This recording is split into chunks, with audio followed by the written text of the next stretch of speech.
Webinar has started. Oh, people are joining. Oh no. Oh no. I know now. Jason's got the same reaction I do. Oh no. People. Oh shit. Yeah. Oh shoot. We need Jason and Ray to tone it down at this point to make sure we're speaking properly. No promises at all. Hey everyone, thanks for joining. We'll get started in a few minutes, just to make sure everyone waiting has a chance to join. I believe y'all should have access to the chat. If you want to pose questions, we'll get to them when we can. But speaking from experience in working with these fine gentlemen, I doubt we will have a shortage of things to say, whether they are incendiary or not. Heated opinions. You're incendiary. Heated opinions that we've gotten to already. Chat is disabled. Chat is disabled. Well, you can ask Q&A questions then.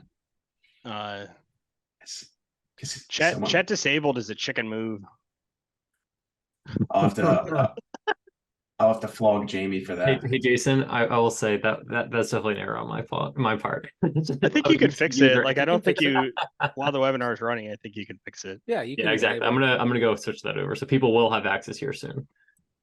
I think it's in the security. I mean, there are vendors that for sure disable chat because they're afraid of things. I mean, I'm on this side of the camera, so you don't have to worry about it. I don't know. I've seen you on camera actively try to pen test my application. In front of. I was there. Well, there's an automated product for that. I don't have to do it in chat now. You don't have to do it in chat now. Correct. Already blamed Slagle. All good. See, John, you get it. You get us so well. John, you already know. Yeah. So we can't chat. We can't. No, you chat. can. No, we can chat. You can chat. I only have. We can't send to everybody. Yeah, we can't send the crowd. Everybody's disabled right now. Yeah. I like that Jamie was worried about us getting it wrong. And he's the one. Yeah. Thank you, Jamie. Thank you for taking the onus off. They us. haven't used Zoom before. Used to Google Meet, so Zoom is hard. And already the stage timer is broken. I think Jamie paused. For those of you who joined recently, I'm going to give 1 or 2 more minutes for folks to hop in, and then we'll get started by introducing all of our wonderful people here. And I'm just going to play with my equipment. Just.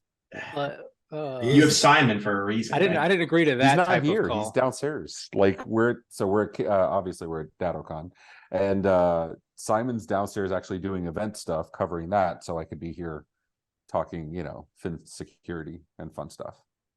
Talking the state of cybersecurity and MSPs. I love that. Oh, is that what we're doing? Okay, that's good. Yeah. Okay. Yeah. What's cybersecurity? Not like what we're doing at 7:30 tonight. What's at 7:30 tonight? We got wins and losses, episode 10. Oh, 11? Yeah, I don't know. Some number. Are you guys all in Miami right now? Just me and Ray. I don't think I'm allowed to go to DattoCon. I'm pretty sure that they would tackle me at the door. Probably. They might not recognize you with all the weight you've lost, though. That's true. Yeah. Shave the beard, new man. I have enough face obscured that facial recognition may not work. Between the hat and the beard. They don't need facial recognition. You're on the post-op before they start doing look for this guy. This is Jason Slagle. Do not let him in. Oh, that's what the signs were. We're okay. Some of us, I think I'm in. I was in the ConnectWise Know Before You Go, like for their staff for secure because of my shenanigans. Like literally they called me out in their documentation. I mean, you made sure that there were, what was it, like 14 Jason McGee's at that conference, according to that. That's happened. Yeah, and also I've requested my special diet that you can request. I told them I only eat bourbon. I mean, not wrong. As someone who's dealt with hotels and special dietary requirements, that's going to be very expensive to because they're only going to bring a specific bourbon. Yeah. And I told them I need a dune buggy to travel around the venue on. Oh, nice. We just can borrow, Jamie. borrow Ray's extra dune buggies. Are we good? Are we good, Jamie? I think we're good. Chat. Yeah, we did it. And it's not the GPT side. No. You all ready to get started? I would love to get us started. So, okay. All right, to everyone here, there will be this will be made into a YouTube video, so it'll be made public. We'll send you links to all that if you'd like to reference this, and we'll also send it to folks who aren't here. So I am Connor, CEO at Phin, if you didn't know, and we are joined by, well, all these 4 folks are some of my friends, but Jason Slagle, the president of CNWR, Kyle Spooner, director of operations at Intellicomp, Ray, the CEO of MSP Media Network, and Reg Harnish, the CEO of Orbital Fire. So we have MSPs, we have vendors, we have everything in between. I don't know what would be in between us, but we have everything in between. And today we're chatting about what is the state of cybersecurity for MSPs and kind of what MSPs should be doing about it. So with that, I'll introduce Ray. Ray, how are you doing? I'm good, man. I'm great. How you doing? Oh, I'm doing amazing. I'm in Miami, so I can't complain. Yeah, I was a little worried about the Wi-Fi here in Miami in the hotel because, you know, hotel conference Wi-Fi bad. And then I realized you were in the same hotel doing the same webinar. So I was like, okay, I don't need to go to my office then. Well, I mean, I could be doing this from horrible Wi-Fi, so you definitely assumed that I did research, of which I did none. So, No, I put all my faith in Jamie. I figured Jamie had done all the research. Jamie, and then we're good. No, this was a last minute thing to come to DattoCon. Jamie slacked me several times and said, you better pray that your Wi-Fi is good because I put this on your calendar months in advance. So awesome. Well, good to have you here, Ray. Can't wait to have you and our next guest, Jason, discuss things. Hopefully we'll keep it civil and peaceful, but hey, I've seen y'all two argue like brothers before. How are you doing, Jason? I am well. How about yourself? Well, you probably answered that already. For sure you did. If I were any better, I'd be a twin. I'll answer it that way. Yeah, it's a habit. You know, if somebody asks you how you're doing, you ask them how they're doing. Yeah, absolutely. Jason is what are you? You're the self-proclaimed, or I mean other people proclaim you. You're the troublemaker in this industry. Oh, yeah. Is that right? I am a wholehearted believer in the fact that you should have fun in all things you do, right? Like no stuffy meetings, no stuffy events. Like, you know, if you leave the vendor hall unlocked at 2 a.m, we're going to go in there and shenanigans. Try harder. As you said, your dietary restrictions where you only eat bourbon. Yeah. And Reg, how are you doing today? I'm hanging in there. Just hanging in there? Life is good. Awesome. Good to hear. Good to hear. And then we have the wonderful Kyle Spooner. Not only does he work at Intellicom, but also he is one of the reasons we have MSP GeekCon, which was an amazing conference this year that I absolutely enjoyed. How are you doing, Kyle? I'm doing well now that you plugged that we're having MSP GeekCon again next year. There's always next year for GeekCon, right? The first one went so well. It did. It went actually really well. But I am director of operations. I have plenty of experience in dealing with anything and everything inside the MSP. So that's me. Some of these folks, for those of you listening, have been in the MSP industry longer than I've been alive. So they have some deep-seated opinions that we'll probably chat about today and might come out. Maybe Jamie will step in to help moderate. I don't know. I hope not. But I've had most of these folks on webinars before, and it always turns pretty lively. We have the chat enabled. So if you have questions, I think you can still do Q&A as well. Like I said, all these folks, when we were doing the warm-up last week for this to get everyone on board, they started arguing and we didn't even begin discussing the topic yet. So I'm hoping that we'll bring a lot of that energy here. But let's kick off the main topic. So the main topic is what is the state of cybersecurity at MSPs? Specifically is where is MSP's place in the cybersecurity landscape? And I want to open this up to Reg to give us his opinion on that. Reg, what are your thoughts? Well, here we go. So it kind of harkens back to around 1999, 2000, when we saw this business model of break fix really starting to shatter. All sorts of problems with it, conflicts with your customers, etc. And this idea of managed services was born. And when you went through the checklist, it was incredible how many problems this new business model solved for every IT provider really on the planet. But don't you know, it was impossible it was painful for MSPs to make the switch because it required a different way of pricing, selling, supporting, delivering. And, no one's fault, but, MSPs, in my experience, generally focus on technology first and the business and the brand last or never. And so it was a real struggle. And, back in the early days of Autotask, it was our sole mission to help MSPs make this seismic shift. We get it, from break fix to managed services. There are still, break fix providers out there, but what I'm seeing right now, honestly, is another seismic shift in the industry, and it's been caused by the onslaught of cybersecurity gadgets opportunity, demands. I mean, it's coming from everywhere, from legal issues, regulatory oversight, cyber insurance applications, you name it. Of course, the MSP industry has seen a new opportunity to sell a lot more gadgets. Obviously, flipping PE multiples is driving a lot of this. And my question really has been for the last 3 to 4 years since we started the company was, hey, is this actually the right thing for the customer? And then secondarily, is it the right thing for the MSP? And if you trust ConnectWise, then 94% of all small businesses are looking for a new MSP because they're not happy with theirs. And then I forget who the other statistic comes from. 60% roughly of all MSPs are just breaking even or worse.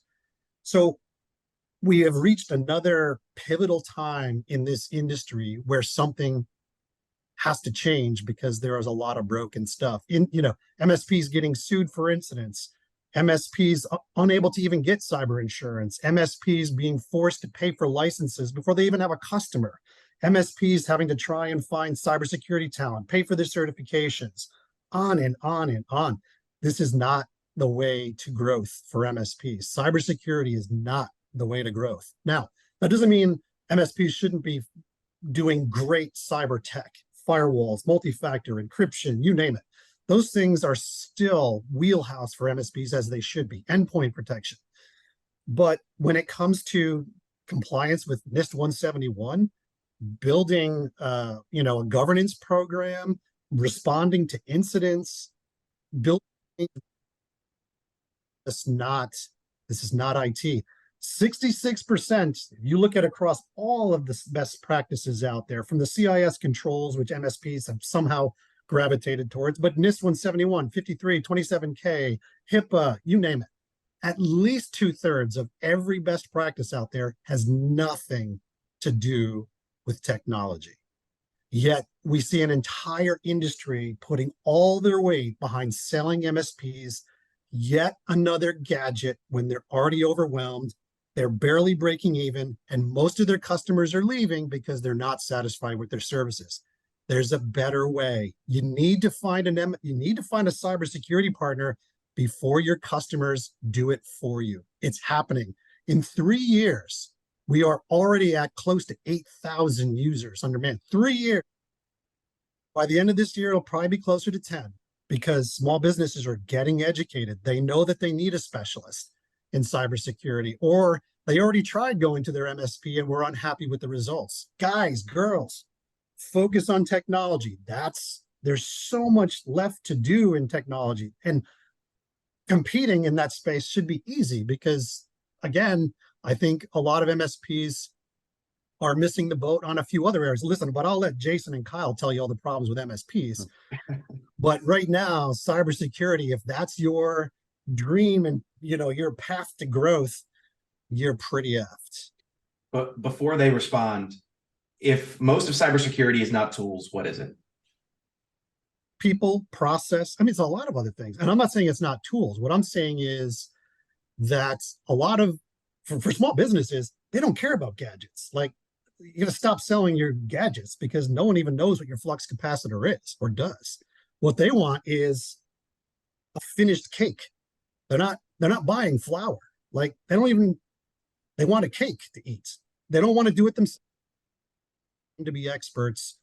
They want a specialist for the same reason that they have an insurance agent and outside counsel and a payroll company. Like, they're not going to do that stuff themselves.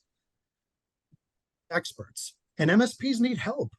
I sorry for MSPs right now because every PE-backed gadget company out there is hammering them because those companies are making a ton of money off MSPs before they even sell anything. They've got licenses and quotas and minimums, and and they're already overwhelmed. And we are definitely seeing that end of that spectrum really starting to grow, and people just saying, hey, listen, I can't do more. I'm already overwhelmed with 365, keeping up with 365 license types. Trying to take on, ISO 27K expertise is just not going to happen. Jason is itching. I can see Oh, I it. am. I'm like twitching. Let her Trying to rip. be Let her good. rip, Jason. So I blame distribution. 100% blame distribution, because literally my two sales guys just got back from Ingram Micro One last week, where they pitched that they can help you assemble your bag of gadgets that you sell to your customers. They can help you configure those gadgets, and they can help you price and package those gadgets. Right. So we have the people that as MSPs we're buying things from, and it's not solely, I'll throw rocks at the event you're at. I'll throw rocks at Cassay. I'll throw rocks at ConnectWise. I have a ton of rocks. We as MSPs are getting it shoved down our throat that all we need is a new tool, and that new tool will solve this problem, and they can help you price and package that tool. And nowhere in any of that stuff does it talk about people and process. Nowhere in that does it talk about building the skill set to actually run and properly operate that tool, right? So I don't know. But that's been the like, case for years. Like the 100%. cybersecurity is, Yeah. like I think we talked about this on Community Live. It's as MSPs, we've adopted just get a tool as our mindset. Yeah. I don't have the expertise. Let me get a tool that will allow me to accidentally be better because the tool's doing the heavy lifting, and I can have a lower paid engineer or someone who's not trained properly to run the tool, and then and that's how I show benefit to clients. But it is nothing but tools. That is But how Has it many gotten people worse? they buy the tool and then they never learn how to use it? They just bought the tool and that's what they tell the clients they use. Yes, Look, 100%. I was guilty of this. I bought an RMM, and for the first year it was my just remote access tool. You know what I mean? I think we've all Yeah. been there at some point. From the vendor side, I can tell you the most frustrating thing is when somebody gets really excited to use your tool and then they buy it, and then you have your partner team follow up, you have them call, you have them email. I can't drive to their business because it's all, dispersed across the world. And their response is either to ignore you or to say, everything's great, we're getting to it. And it's like, Yeah. well, I mean, we would have worked with you to start this at some other point Of course. when it was better. Of And course. it's just, yeah. I think it's all well intentioned, but then sometimes it just doesn't hit the mark. It is. And I think that there's, to Reg's earlier point about the OML and, 60% of MSPs losing money, which I believe that stat comes probably from service leadership. When your OML and your operational maturity is so low that you're basically living the vendor equivalent or the company equivalent of paycheck to paycheck, you can't afford to take the time to properly, you get yourself in this downward spiral where you have to build a live. And so you can't spend any proactive time. And I don't know, you have to figure out how to break out of that cycle. Yeah. Or the government will break you out via regulation. Yeah. That's the next step is. Go ahead, Kyle. Sorry. The next step is government regulation. I mean, there's initiatives that have tried to have MSPs do it themselves. But we're such a fragmented industry between vendors and consultants and MSPs in general. Like we're not going to get together and agree. Like that's just very far flung, highly unlikely to happen event. And it's something that we need to be mindful of as MSPs, as vendors, as we're going through, is that we're going to get regulated soon.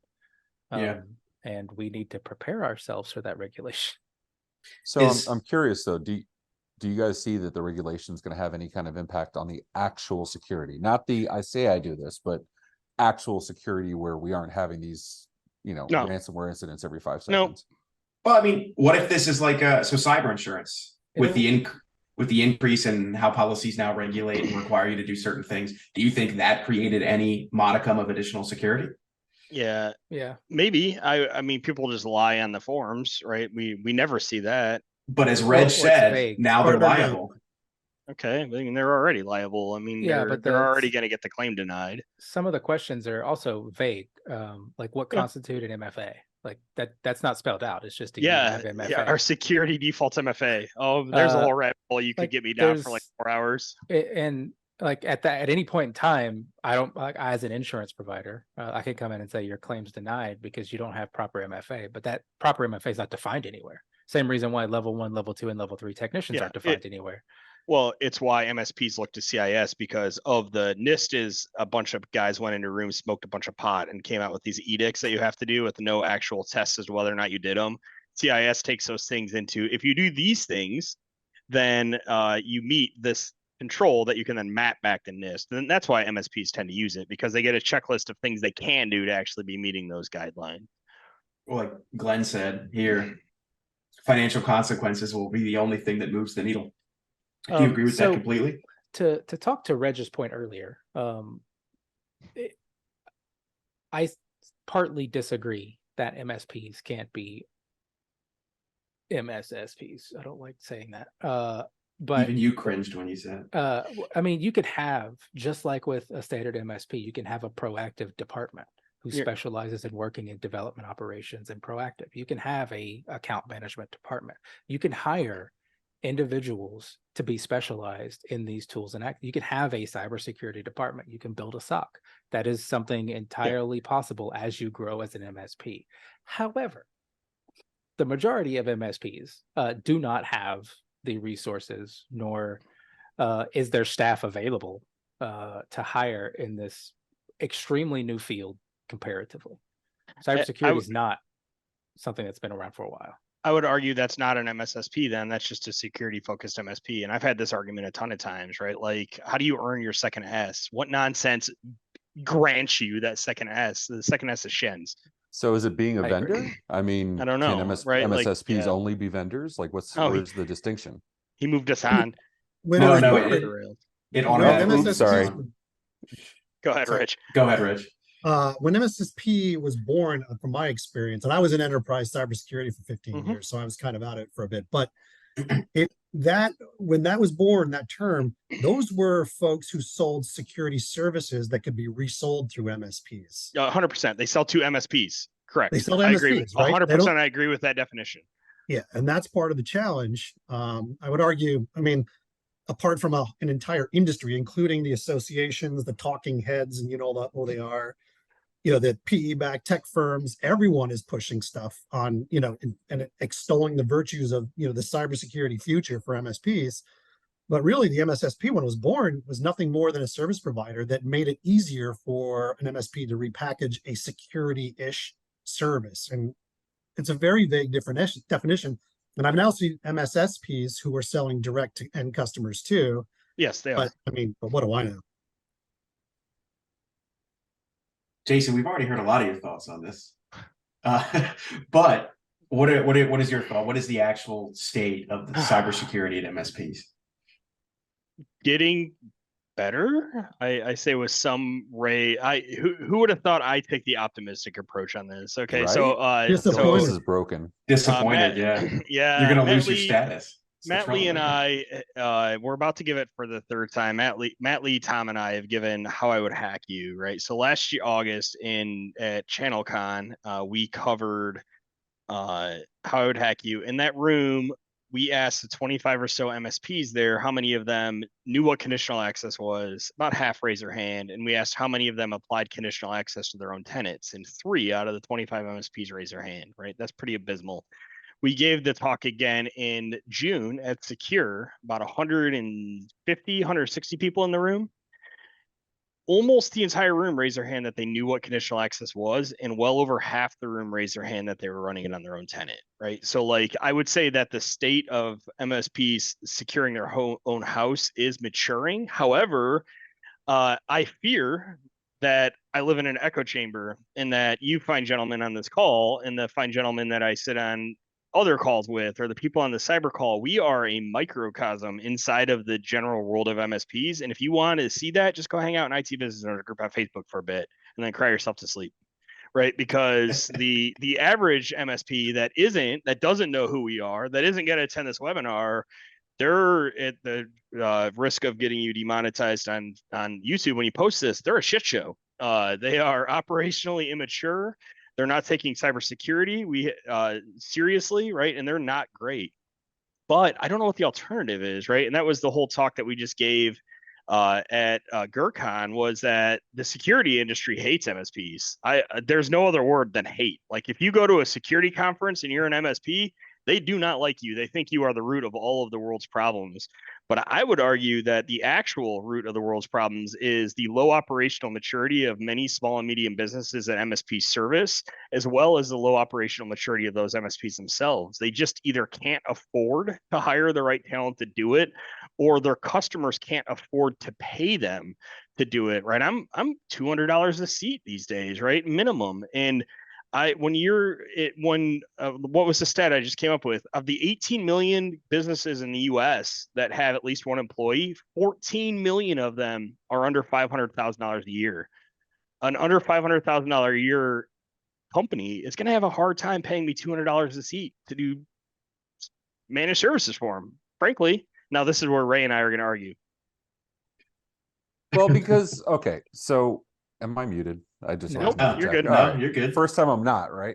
So, okay, but here's the thing though. You tell me the problem is there's not enough training, not enough trained professionals out there.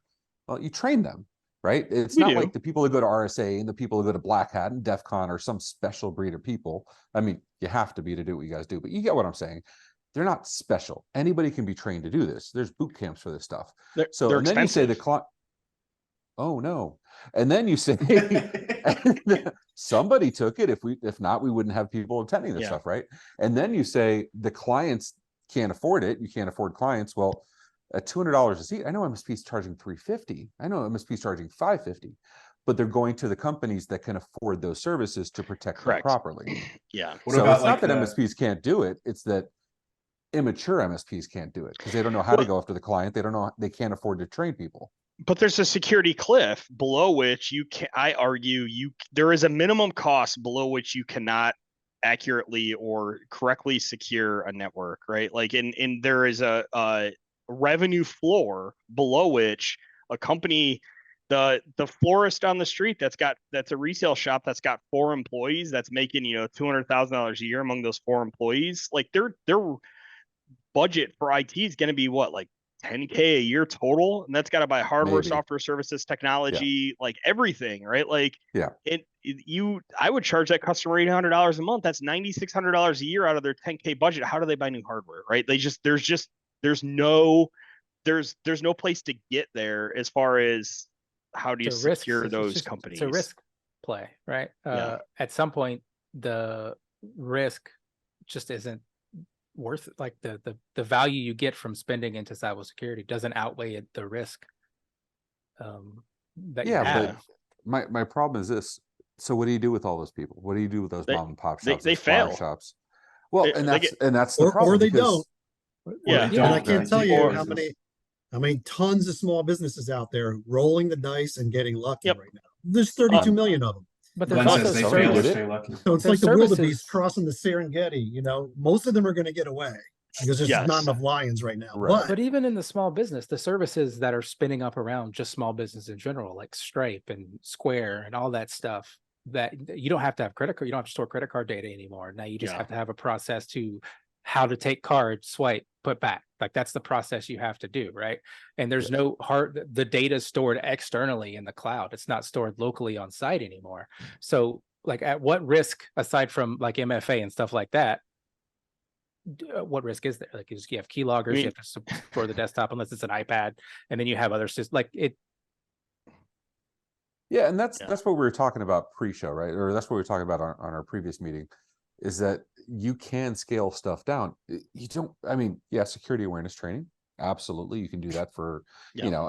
and users should always be using that, right, Connor? Yes, but yes, yes. MFA is free, and I get it. It's not not our free. version. Hold on. It's not our version of MFA where it's ubiquitous across all platforms. They're using an SSO provider. They're monitoring for impossible travel. No, the forest isn't doing that. But to tell me that their email, their Gmail, or their live.com, or if that still exists, like, Kelvin, does live.com exist? He says, yes, I have an MVP in the room. So, whatchamacallit? So you can't tell me they can't enable MFA, especially if the vendors require it, which I think is the missing piece. Yeah, it could be, but security defaults is not MFA, and that's the only way it's free is if you use security defaults. You also have to Okay. pay for the Microsoft license in this case, and also I know a lot of people that will use a free Gmail account because they Yeah, don't want to spend the 100%. 12 bucks. But The free 12 bucks a Gmail month. accounts, Google harasses you to Yeah. turn Yes, on they MFA. do. They do. You can. Yeah. There are So- that's the problem there isn't MFA, it's a whole bunch of other things that happen with free Gmail accounts, centralized I would management, say blah, blah, I But- would say any of those florists, their security costs are not going to be our security costs. Their security cost is going to be mostly training and a buttload of free tools. blah. Do you think you can hit IG1 at $100 a month a seat? No. Okay. Well, depending on the client, 100. that's the Across how many domains can you get to, you think? I mean, well, just generally, like, I don't think you can. I legitimately don't think you can hit IG1 or I think any you form could- of NIST or any of that without at $100 a seat. I think you can subscribe to most of the most important practices, right? But let's look at ITIL. We all know what ITIL is. How many of us follow it to the letter? Very few people, unless you're, Fortune 5 or something like that. So, but a lot of the stuff, look, okay, you're talking IG1, you're talking NIST.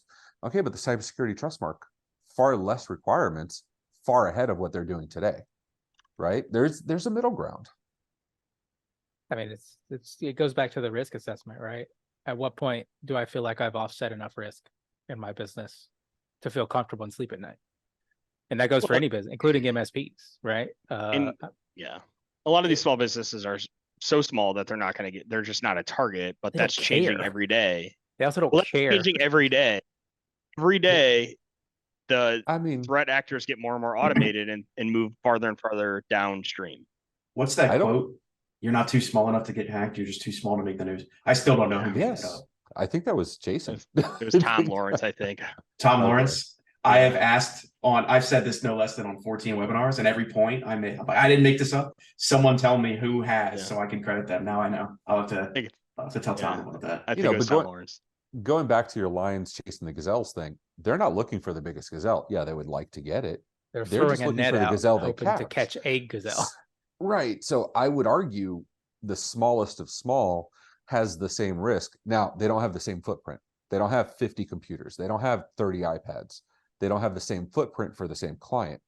But I would say just IP to IP, device to device, they have the same risk universally. So, Ray, you've mentioned before that most of security, especially at this floor level, is going to be process based. It's going to be people based, and that shouldn't come at a ton of additional costs. But that's one piece of what I imagine to be your full opinion here that will probably get torn to shreds straight after. But hey, we're all used to it. 100%. What do you think the state of cybersecurity at MSPs is? I mean, Jason already cursed, so I'm going to say it's shit. Okay. You know what I mean? Look, and it's not that MSPs don't want to be secure. There's a genuine need. It's not, and there's a genuine desire. It's not that the clients don't want to be secure. You ask 100 people 100 times over, they're going to say, yes, we want to be secure. That's not a surprise. Now, are they willing to put the effort into it? I'll mention Jason's win and my wins and losses tonight. Well, yeah, there's a million fat people out there that want to be skinnier. How many are willing to put in the work? And I can be dead honest, until I was 44, I wasn't willing to put the work. So there's a line, right? Where does it become important enough to get them to do it? MSPs need to learn to sell to clients. And yes, I'm saying selling because you need to make money. If you don't make money, you can't do this stuff. But MSPs need to learn to sell to clients and teach it in a way where the clients are saying, we absolutely have to have this. It's not an option. And I guarantee you, go talk to Reg, go talk to Jason, go talk to anybody in this panel. They have enough stats to scare the living bejesus out of any of them where they'd want to practice security. It's not, dude, hitting a number and putting my thumbprint on my phone to authenticate Microsoft is not that complicated. You know what I mean? It's just a little bit harder than what they're doing now. I think you touched Tell on that to the important business point. owner that's eating me Yeah. up over the fact that they have to do that. So but I why are think they you- your client? I mean, Well, that's a different question that we're working on. Yeah, that's a longer conversation. How much time do you have? Yeah, right. But I think you touched on something that is often overlooked. Education around cybersecurity is poor, right? If you go to somebody and say, you go to a small business, that florist, and you say, hey, do you have door locks? They're going to know what you mean. They're going to understand what not having door locks means, what having door locks and not using them means, right? There's they have that full understanding. But when you say MFA to someone, they're going to be like, what is that? And when you describe it, they're going to be like, why do I need that? Like there's a whole plethora of information that MSPs themselves don't even have knowledge of. And we have to figure out some way to effectively teach these difficult concepts and dumb them down for the layman. So we need a set for dummies is what we're saying. Yes. Sure. I always tell people, I had an experience in college where I was studying math. Nobody wanted to talk about it with me. That's the exact same way most business owners and most people who work at an organization that's not cybersecurity specific feel about discussing cybersecurity. So Jason's comment on, oh, let me tell you about the business owner who won't even enable MFA right now. It's like, that's a normal thing for most people outside of this room. That's how they feel. Well, this room is in, the chat room right here and you guys. So you guys know I own multiple businesses. My family's real estate company, it's been around since 75. This is a perfect example. I love my older sister to death. And Patty, if you're watching, I'm sorry. I love her to death. But up until 2005, 2006, they were using paper-based files. A staff of 30, but anybody would hold the file, and then they were the only ones that could work on it. They hand somebody else, and files got lost all the time. And we have a 5,000 square foot warehouse full. We had it full of those files. And don't think it didn't take me a year plus to push paperless. She would never go back now that she's been paperless since 2007, 2008, whatever it was. We need to figure out, it's not impossible. You need to figure out how to get to the client and tell them what's in it for them. And in failure of that, you need to realize as a business owner, and I'll get into it just a tiny bit. You need to realize as a business owner, you're costing money and harming your other clients because you're wasting time on clients that won't be profitable because they don't want to adhere to proper security practices. Fire them. And if you don't, I will. Just call me. We're going through that now for sure with some of the merger and acquisition stuff with the Lawrence clients. Some of those clients are pretty operationally immature, and it's been a struggle. Yeah. Reg, you've been real quiet, which means I feel like scary things. So what have you bottled up over there that we need to be hearing about before it explodes? Well, I mean, I think there's a certain amount of education that it's possible, but generally speaking, these are physicians.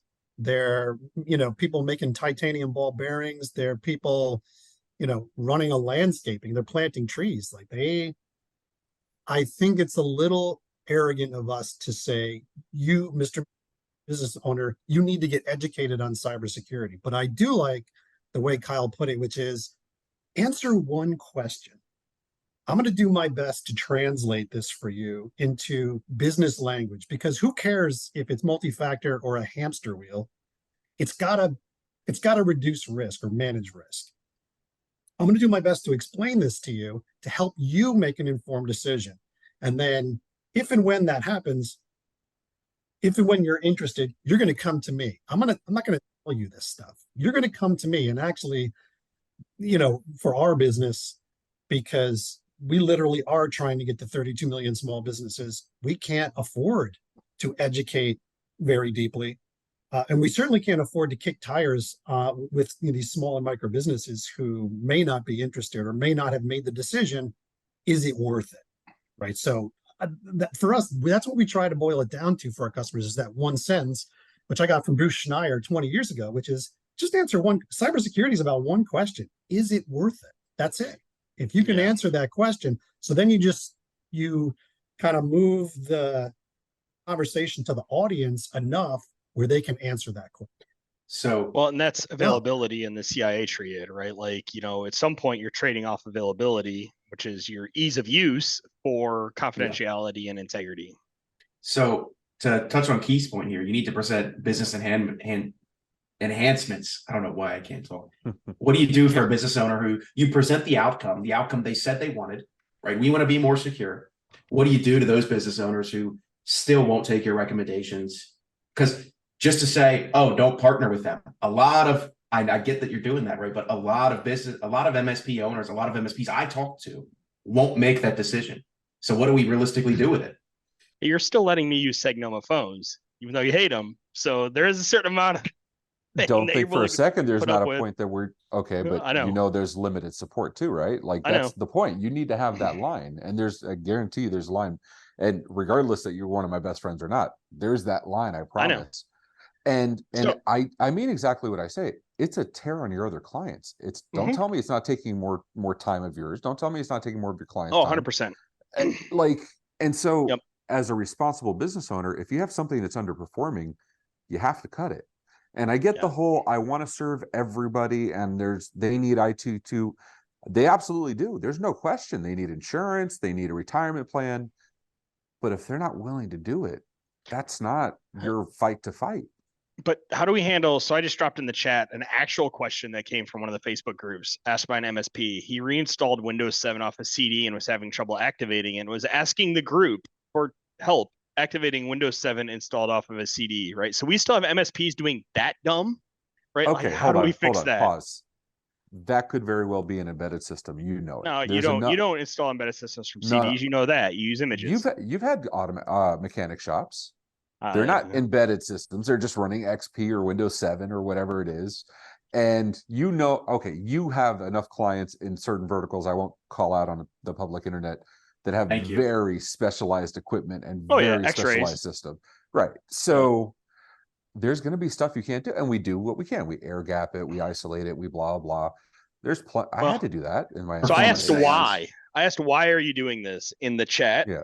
In the Mhm. as a comment, and I got eaten alive by that group telling me, "Well, what's it your business?" Blah blah blah. Right? Like it's 100% my business because your immaturity is going to get me regulated. So bug You're off. making. I'm not even saying you're wrong, but you are making a ton of assumptions in that specific case.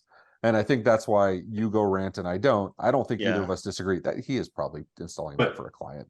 There's a question, but I'm not assuming that he's So answer not the a why. brilliant people. Yeah.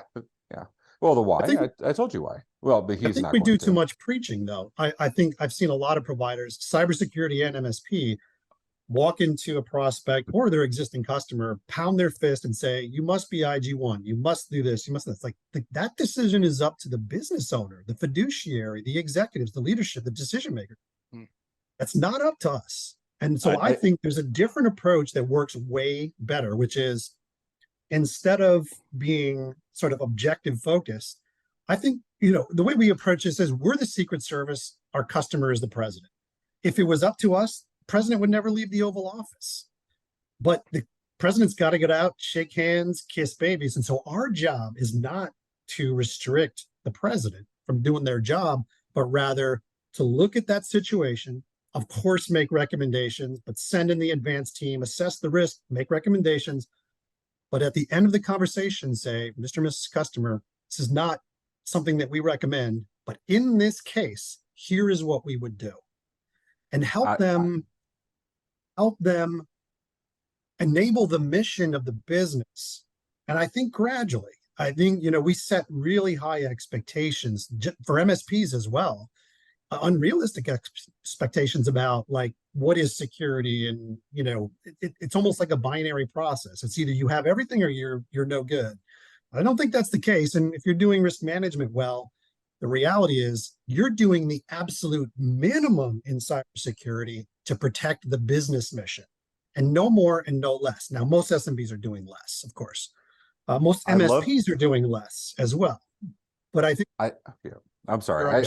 I love the analogy with the Secret Service. I'm going to steal that. But I also recall, yeah, it is. Except, remember when Obama couldn't have his BlackBerry?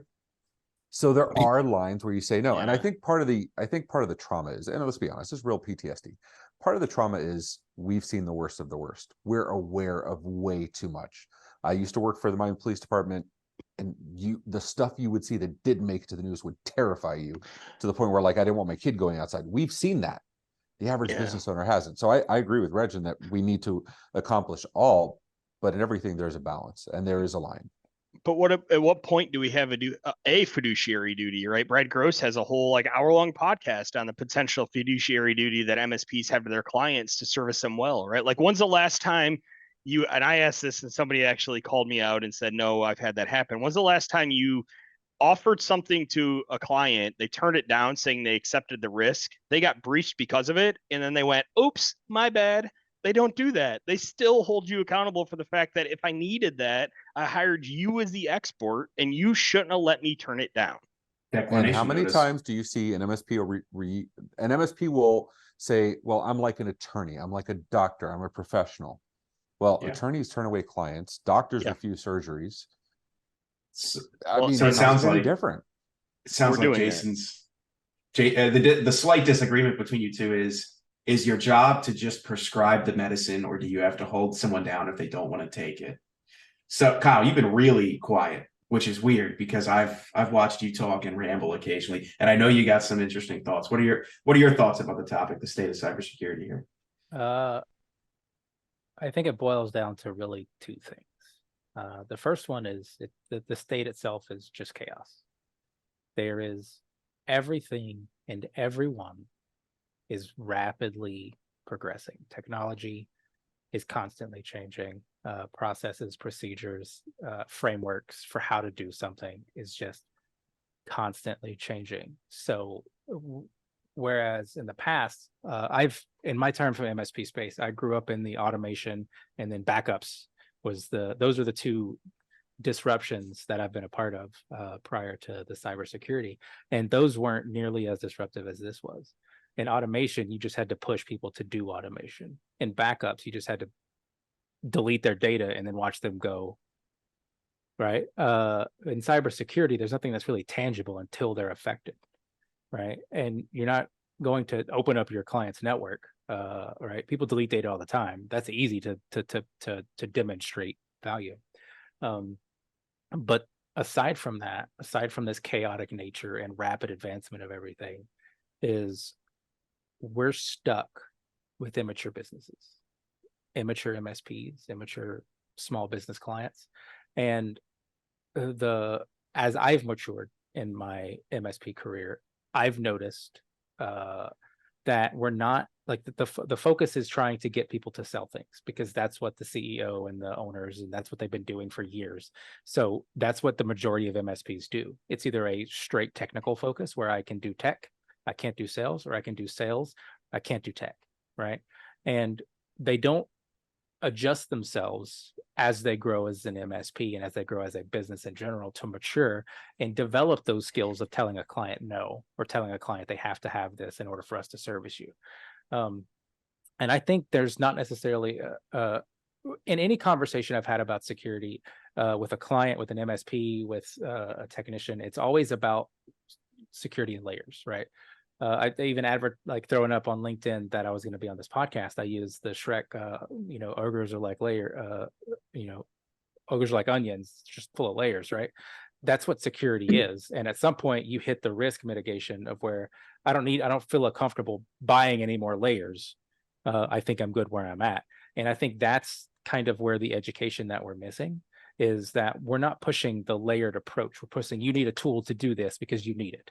And but that's been the MSP mantra since I've been in MSP, since 2010, 2013, somewhere around there.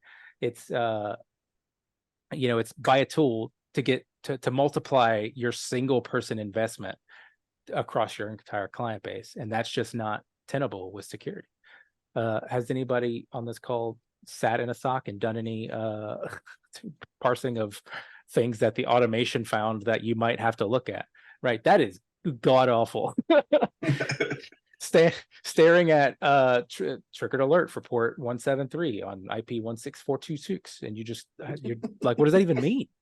Right. And it's stuff like that we're dealing with an immaturity in business process and business procedure and overall thinking, and that has to be fixed before the MSPs and the cybersecurity who dabble in cybersecurity can actually take advantage of it. And the same goes for small businesses. MSPs should be investing in their partners, their clients, and teaching them how to be better businesses and understanding what their business does, right?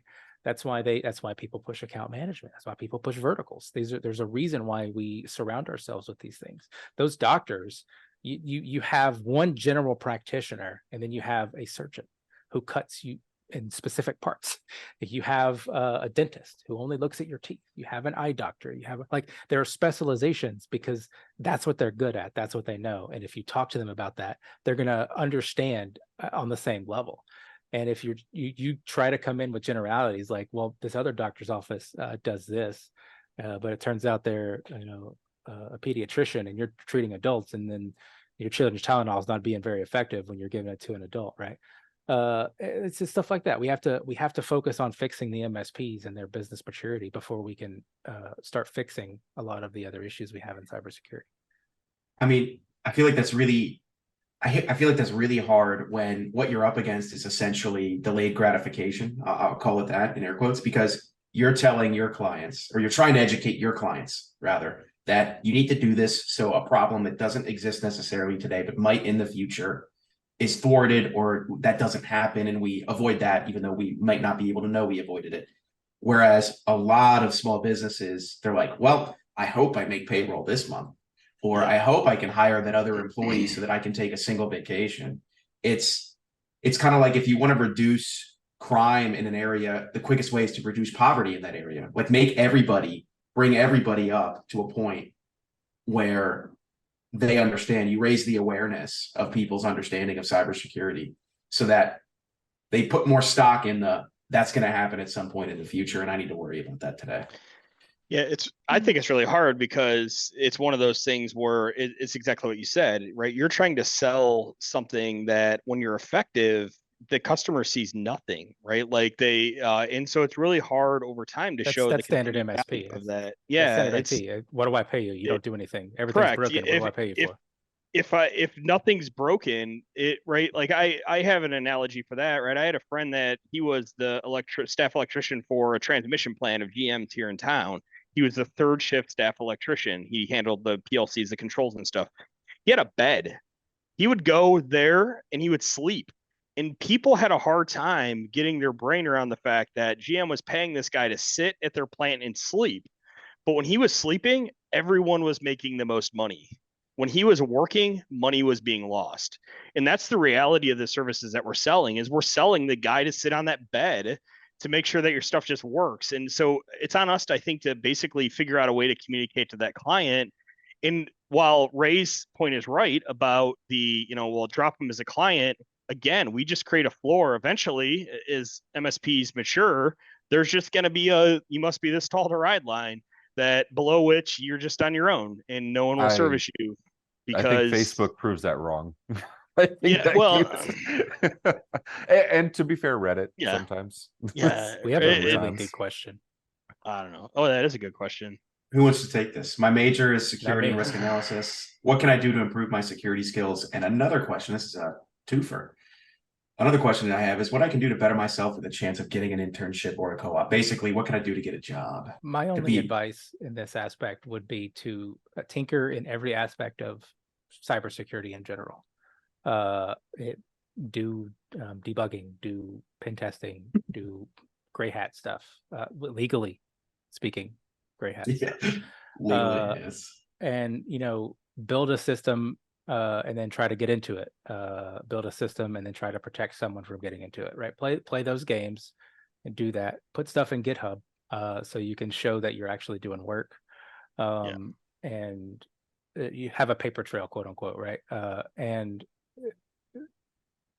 that's all I can offer with what I know about the cybersecurity industry. Yeah, I hire a non-zero amount of college grads, right? Because my ties with the University of Toledo. And what I will tell you is the resumes I receive from students graduating from the University of Toledo, they all look the same. I literally can't tell you from the other 300 resumes I got for that position that's open.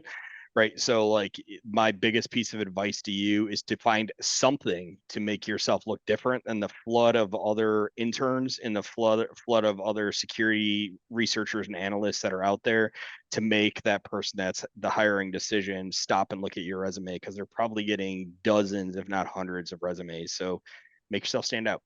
Yeah. Do you do CTFs? I get that question all the time. Two things that I will recommend. One is join the military, spend 4 years with chain of command, organization, time management.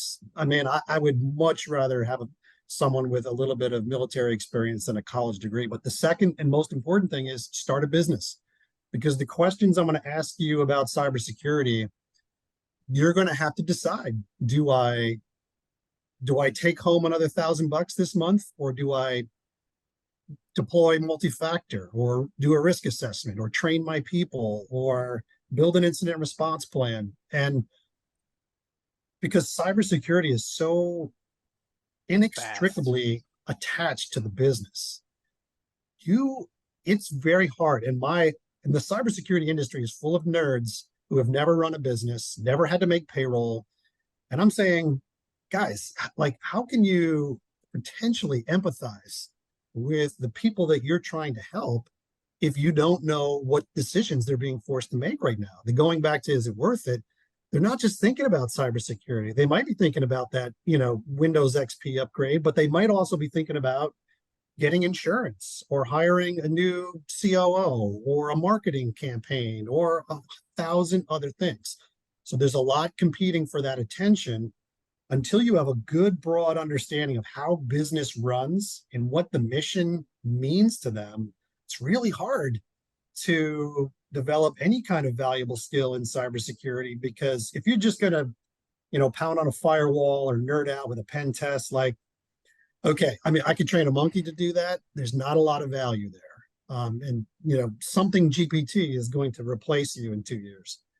But if you can understand the business, explain risks, give customers options, move to your audience, translate, those are invaluable skills. It's a lot. It comes down to communication, understanding risk, and really empathizing, putting yourself in that customer's situation, but coming in and pounding on your fist on the desk and saying, if you don't deploy multi-factor across the enterprise, we're not working together.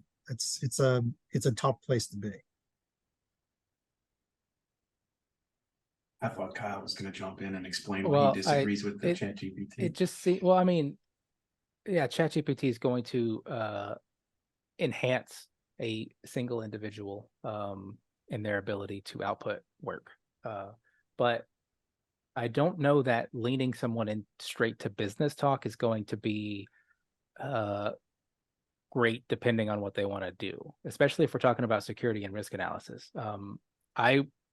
Some of those skills will be useful because you're explaining what risk is to a business or to an individual. But the ultimate goal is how do I define risk, right? In a normal business aspect, how do I take what I've seen, or how do I diagnose risk in a business? And I think working on stuff like that, like opening open source software and understanding usage of risk, and going through applications that are in use for businesses, web-based and on-prem, and understanding where risk lies in the supply chain, and how all that works from a security perspective is going to be more valuable. Now, if you're talking about someone who's going to pitch, sell, and take technical and make non-technical, then absolutely, those will be beneficial. And long-term, if someone wants to move into a more management position or a more leadership position, I can see those being valuable as well. But from initially, I graduated, right? I don't know that doing all of that is going to get them on a path for longevity.